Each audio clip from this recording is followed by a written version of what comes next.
एक केवल लगन थी, मुझे भगवान की प्राप्ति करनी, बस एक जिद थी। इसके लिए 13 वर्ष की अवस्था, भूख प्यास कष्ट, कहीं रहने का ठिकाना नहीं, खाने का ठिकाना नहीं, हर बात को सहने के लिए तैयार थी। तभी कह रहे सब कुछ त्याग सकते लेकिन प्रभु को नहीं। वो वैराग्य, वो भक्ति, ये किसी व्यक्ति के साधन बल से नहीं प्रकट हुई थी, ये कृपा से होती। जब हरि जो कृपा करते हैं तब ऐसी वृत्ति प्रकट होती है। बड़े प्रलोभन आते हैं जीवन में, फंसना नहीं चाहिए। कई जगह महंत बनने के लिए देखने सुनने तो लगता है कि बड़ा वैभव, बड़े कई जगह जहां ऐसा हुआ तो रात में उठ के भागते थे। साधु रात में जगता है, जैसे जो चोर हैं वो रात में नहीं जगते क्योंकि उनको सांसारिक वस्तु चुरानी होती है। और संत जन अपनी श्वासों को परमात्मा में लगाते हैं और रात में सब सोते हैं, उनकी अलग यात्रा होती है। वो भगवत मार्ग के यात्री अंदर की यात्रा रात्रि में करते हैं। जागृति संयमी या निशा जागृति संयमी, संयमी। रातों में नींद नहीं आती थी, 15-20 मिनट 30 मिनट ऐसा लगता था कई घंटे सो चुके, क्योंकि एक आग जल रही थी, एक आग जल रही। कैसे ब्रह्म साक्षात्कार हो, कैसे भगवत प्राप्ति। एक बलिहारी है उस वृत्ति की, वो केवल भगवान के द्वारा दी जाती है, वो केवल भगवान के द्वारा, वो किसी साधन से नहीं होती, भगवत प्रदत्त है। जब मिलती पूज्य पादुड़िया बाबा जी के अंदर ऐसी जागृत हुई कि प्राण त्यागने की इच्छा हुई। कैसे ब्रह्म का साक्षात्कार। अब ब्रह्म का साक्षात्कार नहीं तो जीवन किस काम का। यहां तक कि गंगा जी में अपने शरीर को विसर्जित करने की सोच ली, फिर सोचा क्या प्राण त्यागने से ब्रह्म साक्षात्कार हो जाएगा। मतलब एक ऐसी लगन लगती है तो सब कुछ छूट जाता है। कभी किसी को पता ही नहीं रहा कि जिंदा है कि नहीं, किसी को पता, ये तो वृंदावन में ये सब नहीं तो किसी को पता नहीं रहा। भगवत मार्ग में जब चलने की सोचे तो एक बार वो चीज प्राप्त करने की सोचे जो किसी जन्म में अभी तक नहीं मिली। हर जन्म में रुपया मिला छूट गया है, पढ़ाई लिखाई की छूट गया है, परिवार मिला छूट गया है, घर मकान मिले, पद प्रतिष्ठा मिली छूट गया है, भगवान नहीं मिले। यार इस जन्म में तो भगवान से मिलने की बात सोच लो। एक बार भगवान से मिल लो, बस एक बार, अनंत जन्मों की बिगड़ी बन जाएगी। उसके लिए आग पैदा हो हृदय में। जीना और मरना अब प्रभु के लिए बड़ा मस्ती का मार्ग होता है, बड़ा मस्ती का मार्ग। फिर प्रभु भी आंख मिचोली खेलते हैं। कोई कदम ऐसे आश्चर्य में, गंगा किनारे जा रहे, आगे ऐसे पपड़ी पड़ी हुई है, बिल्कुल सूखा दिखाई दे रहा है, भारी दलदल, रबड़ी जैसा ऐसा।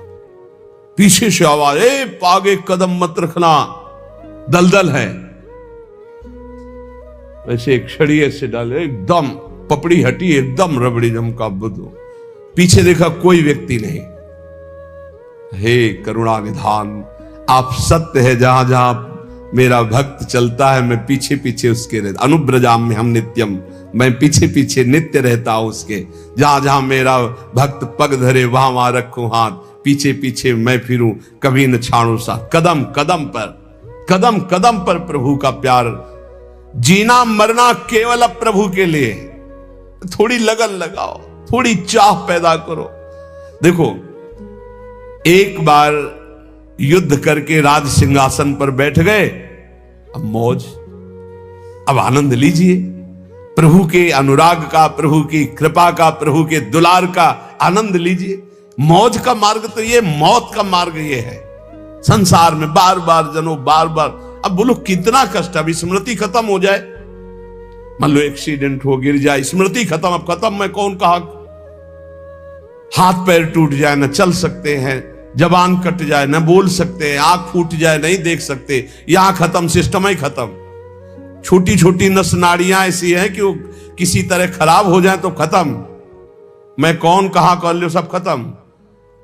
ये पंचभूत बिखरेंगे। ये जो शरीर बना ना, स्पष्ट, अजीब मिट्टी है, मिट्टी वायु, अग्नि, जल, आकाश, इन 5 से ढांचा बना है। क्षितिजल पावक गगन समीरा, मिट्टी है इसमें। कैसी रचना है भगवान की, इतना प्यारा ये मिट्टी का शरीर लग रहा है मैं ही हूं, और इसी में पूरा राग है। एक बार यार, एक बार हिम्मत करो, नाम जप करते हुए निकलो इस मिट्टी के घेरे से, शरीर के घेरे से। सारा का सारा ज्ञान वर्णन करने पर रहता शरीर ही में है सब। एक बार जीना और मरना प्रभु के लिए ठान लो, एक बार। अब तो आपसे प्रेम करेंगे प्यारे, अब जो होगा सो देखा जाएगा। निकलो प्रभु के लिए, अंदर से राग से निकलो। ये नहीं कि घर छोड़ के भाग लो, हम ये नहीं सिखा रहे। राग छोड़ के, अंदर से, संसार से राग छोड़कर श्री कृष्ण से अनुराग कर लो। मेरे हृदय में केवल एकमात्र कामना रह जाए, प्रभु मिलन। एक बार देखूंगा आपको, एक बार देखो। जैसे ऐसे गर्मी हो रही ना, तो जब गंगा किनारे जहां कुत्ते लाशों को खा रहे, घोर वैराग्य की स्थिति अंदर रहती, ये है शरीर, ये शरीर का अंतिम परिणाम है। बस रात दिन ऐसी धूप में भी गंगा किनारे बैठ करके धारा के नजदीक बहुत आनंद मिलता है, क्योंकि धूप का ज्यादा प्रभाव नहीं पड़ पाता। गंगा जी की लहरें शीतलता प्रदान करती है हर समय। इतना तो जरूर हम कहेंगे कि गंगा जी एक अद्वितीय है, गंगा जी एक अद्वितीय पवित्रता है, गंगा जी एक अद्वितीय मूर्तिमान ज्ञान और वैराग्य की धारा है, और यमुना जी अद्वितीय प्रेम प्रदान करने वाली भक्ति की, रस भक्ति की धारा है। देखो हमारा कितना महान देश है, जहां की नदियां भागवतिक सामर्थ्य प्रदान करने वाली है, जहां का जल साधारण नहीं, भागवतिक सामर्थ्य पक्का। ये अनुभव की बातें कह रहे हैं। गंगा जी साक्षात मूर्तिमान ब्रह्म द्रव है, तो यमुना जी साक्षात प्रेम है। ब्रजाधिराज नंदनाम बुदाब गात्र चंदना नुलेप गंधवाहिनीम भवाब्दि बीज दाहिनीम जगत त्रये सस्वनीम लसत सुधा पयस्वनीम। साक्षात ये अमृत है। ब्रजेंद्र सुनु राधिका हृदय प्रपूर्य माणय और महारसाब्द पूरयो रिवातिथिव। देखो हम गंगा यमुना के बीच में विराजमान। कैसे यहो भाग्य, अगर अब भगवत प्राप्ति नहीं हुई तो कहां प्राप्ति होगी। इसलिए इस जन्म को न्यौछावर कर दो प्रियालाल के चरणों में। उठते बैठते चलते फिरते हर समय नाम जप करो। किसी का किसी भी तरह से मन वचन कर्म से अहित ना होने पावे, नहीं तो हिसाब फिर देना पड़ेगा। जो हिसाब हमारे में आवे उसे भोग लो। हमारा कोई अहित करे तो चुप होकर के भोग लो, दूसरे का हित मत करना, खूब नाम जप करना।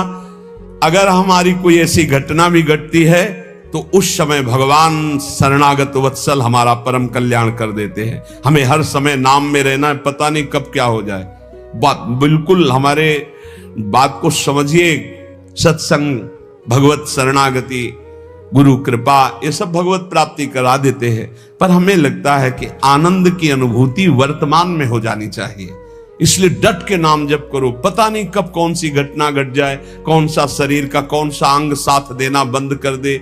बहुत विचित्र है।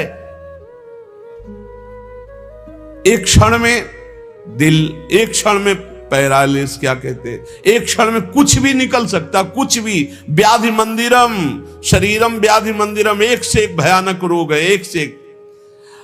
सबसे ज्यादा परेशानी हो जाती है जब चिंतन बिगड़ जाता है। जब रोग होता है ना तो चिंतन बिगड़ जाता है। अर्थ की व्यवस्था करना, अब किस डॉक्टर से मिलना है, अब क्या कराना, भगवत चिंतन चला गया। एक एक वृत्ति को संभाल करके प्रियालाल में लगा दो, इसी जन्म में भगवत प्राप्ति हो जाएगी। मान लो भगवत प्राप्ति बिल्कुल कठिन नहीं है, कठिन है संसार का राग छोड़ना, और ये छूट ही जाएगा प्यारे। सुत बनितादि जान स्वार्थ रत ना करुणे सवीते अंत तो तजेंगे पामर तू न तजय वहीं ते मन पचितई है और सर्विते। खूब नाम जप कर लो, मेरी प्रार्थना मान लो। सब ज्ञान का ज्ञान नाम जप है। सब बड़े बड़े महापुरुष जो भी नाम जापक है, वो नाम चाहे ओम हो, चाहे राम हो, चाहे कृष्ण हो, चाहे राधा हो, चाहे दुर्गा हो, चाहे माँ हो, चाहे वो सब उसी अनंत के नाम है। उसी अनंत महिमा, बिना संसार का चिंतन छोड़े और नाम जप के आज तक किसी का मंगल नहीं हो सकता, ना हुआ है। कुल, सील, मान, देह भाव, घर का अभिमान, भोगों की लालसा और यहां तक कि मोक्ष की चाह, ये सब हट जाती है। फिर सुनो, चित्त की वृत्ति का एक एक जो प्रवाह भोगों की तरफ है, उसका संस्कार मिट गया भजन के बल से, और हमारा स्वाभाविक भजन हृदय में चल रहा है। अब ये संतोषजनक स्थिति है, अब भ्रष्ट नहीं होगे। जब निरंतर बिना प्रयास के भजन चलने लगे, उठते बैठते चलते फिरते खाते पीते सोते, जैसे हम अभी भजन करने का प्रयास करते तो हमारी वृत्तियां भोगों में जाती हैं। भजन के बल से जब वो प्रवाह मिट जाए और स्वाभाविक वृत्तियां भजन में जाने लगे, तो बोले ये संतोषजनक स्थिति है। अब आप पतित नहीं होंगे, अब आप भ्रष्ट नहीं होंगे, अब आपके ऊपर माया अपना प्रभाव नहीं दिखा सकती। तो ये चीजें नष्ट हो जाती हैं। ये जितनी बातें हैं, ये अगर ये नष्ट नहीं हुई तो अभी आपका निरंतर भजन नहीं चल रहा, अभी संतोषजनक स्थिति नहीं है। क्या? लज्जा। तिलक लगाएंगे, कंठी बांधेंगे, लोग क्या कहेंगे? हे, शर्म करने की ये बात है। लोग यही तो कहेंगे कि बड़ा भगवान का भगत बनता है। ये कोई बुरी बात थोड़ी, ये तो मेरा सम्मान है। इतने बड़े भगवान के दासत्व से युक्त मुझे भक्त कहा गया, ये कोई निंदा की बात है? बोले नहीं, लोग कहते हैं कि अरे तो बड़े भगवान के भगत बनते हैं, देखो तिलक लगाए, कंठी लगाए, तो ये निंदा की बात है? कितनी बुद्धि खराब है तुम्हारी। अगर आप तिलक लगाए हैं, कंठी बांधे हैं, तो ये कोई निंदा की बात है? अरे तो सौभाग्य का विषय है। अगर प्राणों पे भी आ जाए तो कंठी तिलक बंधा हुआ हमें भगवान की प्राप्ति होगी। कंठी तिलक अगर हमारे गले में बंधा हुआ तो हमें चिंता नहीं करनी, हमें अपने, यही तो बात रह गई है। जरा से चंद रुपए के लिए हम कंठी तोड़ के फेंक देंगे, क्योंकि वो ऑफिस में नहीं जाने देंगे। हे, परमात्मा की ऑफिस में जाने के लिए हम तैयारी की, क्यों नहीं जाने? सोने की जंजीर पहनने के लिए रोक है क्या? तो तुलसी की कंठी पहनने के लिए क्यों रोक है? यही समझना है हमको। हम अपनी निष्ठाओं से गिरते चले जा रहे हैं, पतित होते चले जा रहे हैं। अकबर ने कहा था, हरिराम व्यास जी के प्रिय शिष्य मधुकर शाह जी और बहुत से राजा बेटे सब तिलक कंठी धारण किए। कल कोई भी तिलक लगा के आएगा, गरम लोहे के गोले से उसका मस्तक दाग दिया जाएगा, फरमान जारी कर दिया। तो जो कमजोर हृदय के थे उन्होंने कहा, अरे भाई तिलक नहीं लगाएंगे, जय दिन तक ये बादशाह है, दरबार में बिना तिलक के चले जाएंगे, कौन प्राण दे? कोई बहुत जो भावुक थे उन्होंने कहा, भाई हम सूखी रज लगा लेंगे, दिखाई नहीं देगा। तो बात भी बन जाएगी कि गुरु आज्ञा का भी पूर्ति हो जाएगी और बादशाह का भी फरमान जो है उससे बच जाएंगे हम। मधुकर शाह जी ने सोचा, ये अखिल कोटि ब्रह्मांडों के बादशाह के दासत्व का तिलक है, गुरु जी ने दिया है, और ये एक मुल्क का बादशाह यदि हुक्म करता मैं इसे मिटा दूं तो फायदा क्या होगा? ये निष्ठा रखो, निष्ठा, इसका बहुत बड़ा महत्व है, बड़ी निष्ठा में सामर्थ्य है। उन्होंने कहा, आज मैं अपने प्राण त्यागूंगा गुरु जी की आज्ञा के लिए, तिलक लगा के जाऊंगा। और वो बादशाह है, ऐसा करेगा, कर सकता है, लेकिन जब तक भुजाओं में ताकत है मैं मारूंगा, और जब मैं हार जाऊंगा तो मुझे मार देगा, लेकिन मैं अपने गुरु और बादशाह ईश्वर के तिलक को नहीं मिटा सकता। ये हमारे अखिल कोटि ब्रह्मांडों के बादशाह ईश्वर का तिलक दासत्व का है। वैसे तो अंगरखी पहन के जाते थे, अंगरखी उतार करके खुला छाती, 12 तिलक बड़े बड़े, लंबी तलवार खींच कर गए। बादशाह ने देखा, कहा, मधुकर शाह तुम हमारे फरमान को नहीं सुना, खींची तलवारों का, आपका फरमान सुना, लेकिन मेरी निष्ठा को आपने नहीं सुना। ये गुरु प्रदत्त तिलक कंठी है, देखते हैं किसकी भुजाओं में ताकत है कि जीवित हमारे इसको मिटार दे।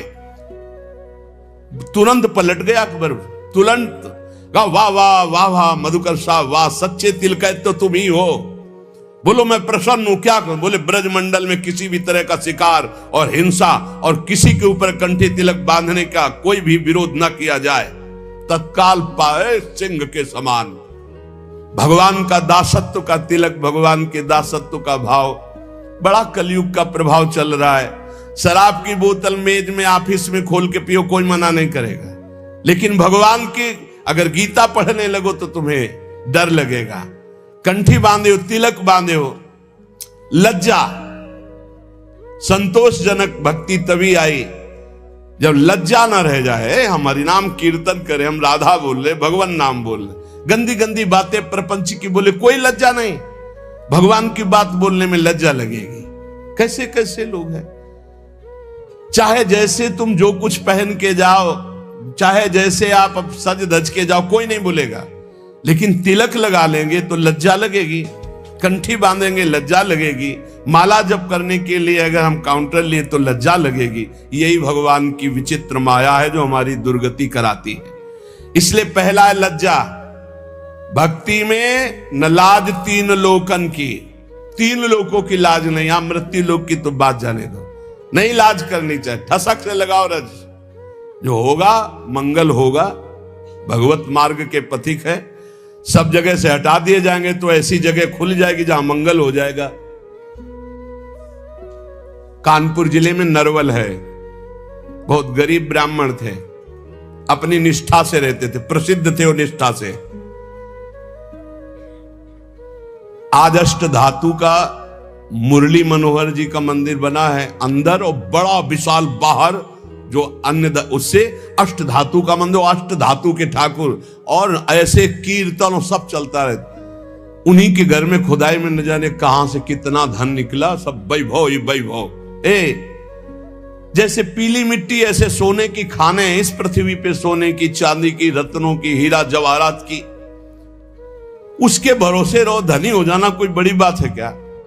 जब सब रास्ते बंद हो जाते तो एक रास्ता खुला होता है परम धनी का, पर वो रास्ता पता नहीं होता, इसलिए सब परेशान होते हैं। अगर उस महाधनी का रास्ता मिल जाए तो तुम निहाल हो जाओगे, निहाल हो जाओगे। बड़ी अलौकिक उसकी, बड़ी अलौकिक उसकी रीति है देने की, बड़ी अलौकिक रीति है। उसे गांव में कहते हैं, गांव की भाषा में, कि देता है तो छप्पर फाड़ के देता है। नहीं कहते ना, वो जो ऊपर वाला देता है तो छप्पर फाड़ के देता है, ऐसा ही कुछ देता है, पक्का समझ लो। लज्जा मत करो कि हमारी ये अगर ये तिलक कंठी और ये सब, और अगर हम ये लगाएंगे तो फिर क्या होगा। वो बादशाह देख रहा है अनंत ब्रह्मांडों का। अरे इतना तो कितना सुंदर लगता है जब भगवान का तिलक लगा करके कोई नाम जप करते दिखाई दे, लगता है इसकी चरण रज माथे पे रख ले, वो पावन दिखाई देता है। भगवान का तिलक नहीं है, दुनिया के और भव बनवाए घूम रहे हो, तो इससे कोई सुंदरता है क्या तुम्हारी? नहीं, इससे सुंदरता नहीं। दुनिया के चाहे जितने भी श्रृंगार कर लो, जब तक तुम्हारा ब्रह्मचर्य ठीक नहीं, चरित्र ठीक नहीं, भजन ठीक नहीं, तो तुम्हारे चेहरे पे आकर्षण नहीं होगा, पक्का। बहुत बुरा लगता है चेहरा, जो विषयी चेहरा होता है ना, पाप करने वाला, पापाचरण वाला, वो चाहे जितना पाउडर थोप ले, चाहे जितनी भौं बनवा ले, दूर से दर्शन में सुख नहीं मिलता। और जो सात्विक चेहरा होता है, शत्रुगुण भजन परायण है, वो भले कैसे भी हो, उनके दर्शन में सुख होता है, आत्म सुख होता है। इसलिए लज्जा का पहला त्याग होता है। दूसरा घृणा। हम ये कहते हैं कि जो गलत आचरण करते हैं हमें उनसे घृणा नहीं करना है। अगर उनके गलत आचरण छूट जाए तो बहुत अच्छे हो सकते हैं। शराबी की शराब छूट गई तो शराब घृणा योग्य थी, शराबी थोड़ी था। शराब छूट गई, बहुत अच्छा आदमी हो गया। मांस खाना छूट गया, बहुत अच्छा आदमी हो गया। वो चोरी करना छोड़ दिया, बहुत अच्छा आदमी हो गया। हमें घृणा नहीं करनी है, हमें प्रीति करके जिनसे घृणा करवानी, उन पदार्थों से, उन क्रियाओं से, उन वस्तुओं से घृणा करा के उसे महान बनाने का रास्ता देना। भक्त कभी किसी से घृणा नहीं करता, वो उन कारणों को छुटवाता है जिससे वो घृणा का पात्र बन रहा है। तो वो तभी छूटेगा जब हमारी प्रियता होगी उसपे। सब जीवन शो प्रीति। तीसरा है कुल। कुल का अहंकार नहीं होना चाहिए, इससे कुछ नहीं होता। जो कुलाभिमानी है, जाति अभिमानी है, इससे कुछ नहीं होने वाला है। ये संस्कृति आवागमन का हेतु ही है, जाति अभिमान है, कुल अभिमान है। अपने धर्म का पालन करो, अभिमान मत करो। सबके समान पांच भौतिक शरीर हैं, सब में समान भगवान का अंश विराजमान है, अलग अलग सेवाएं, अलग अलग व्यवहार है, लेकिन आप घृणा मत करो, आप अभिमान मत करो अपने ऊपर। जाति पाति कुल कल्म धर्म व्रत संस्कृति हेतु अविद्यानाशी। सेवक जी महाराज कह रहे सेवक वाणी में, यह अज्ञान है, यह अविद्या है। यदि जाति पाति कुल आदि का अभिमान करे तो यह अविद्या है, आवागमन में फंसा देगी। उसके हृदय में मान की लालसा खत्म हो जाती है। जो निरंतर भगवत भजन करता है वो सबही मान प्रद आप अमानी। कोई उसको प्रणाम करे तो अच्छा नहीं लगता, लेकिन वो दूसरों को प्रणाम करने में बहुत सुख का अनुभव करता है।